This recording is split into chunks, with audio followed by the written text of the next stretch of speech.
Today we're making garlic butter pork chops and a creamy mac and cheese with a fun twist we think you'll love.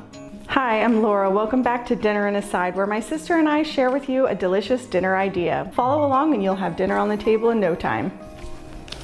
To me, pork chops are a great weeknight staple, but Angie thinks they're boring. I keep trying to tell her all you need to do is dress them up a little bit. So today I'm going to show her and you how great they can be. I've got bone-in pork chops here. They're about an inch thick. Actually, I especially don't like bone-in chops. Bone-in chops have way more flavor, but if you don't like flavor, like Angie, you can use boneless chops instead. Let's start out by patting the chops dry. This will help them get a great sear. Then we're going to season them well with salt and pepper on both sides. Don't be shy, it needs a lot.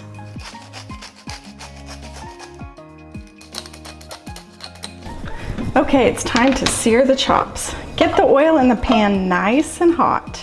It really doesn't take long to cook pork chops. That's what makes them such a great weeknight meal.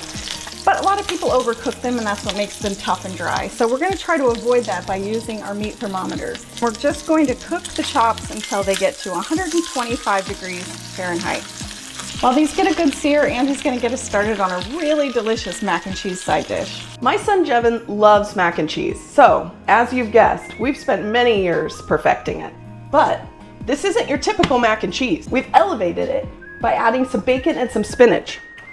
But don't worry, it's still super creamy and cheesy. If you grew up with an Italian grandma, you might have heard her say the pasta water should be as salty as the sea. Drop the pasta in and let them cook a few minutes less than the package says. This will give you perfect al dente pasta that's not overcooked and gummy. Keep some of the pasta water to smooth out the sauce later on. Then drain it into a colander. Now let's cook some bacon. I'm going to cook mine in a pan. If you have an air fryer, that's a great mess-free way to cook bacon. Take it out when it's fully crispy because we're making bacon crumbles with it. Let it cool for about 5 minutes, then toss it in the food processor and pulse it until it's in little crumbs.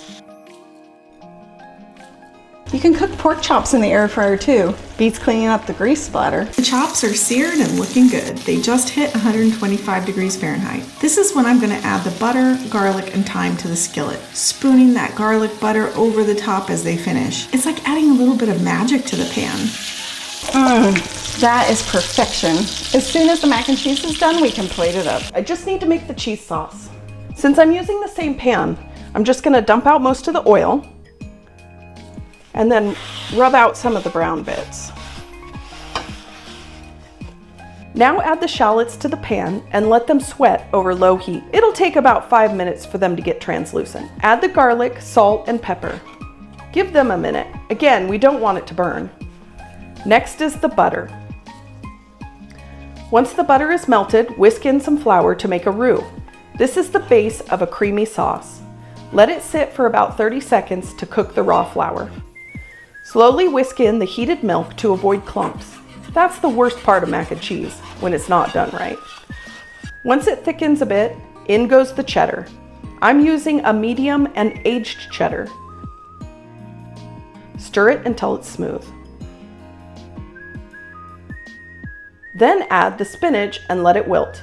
This takes just a minute or two. Now we can add the pasta to the sauce and give it a good stir.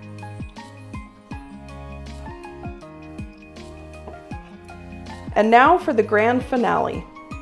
Let's plate it up. Sprinkle on the bacon crumbs and chives. It's ready to eat. All right, it's time to plate up these pork chops. Don't forget to pour on that liquid gold. We hope you enjoyed cooking with us today. Leave a comment if you tried this at home. We'd love to hear how it turned out.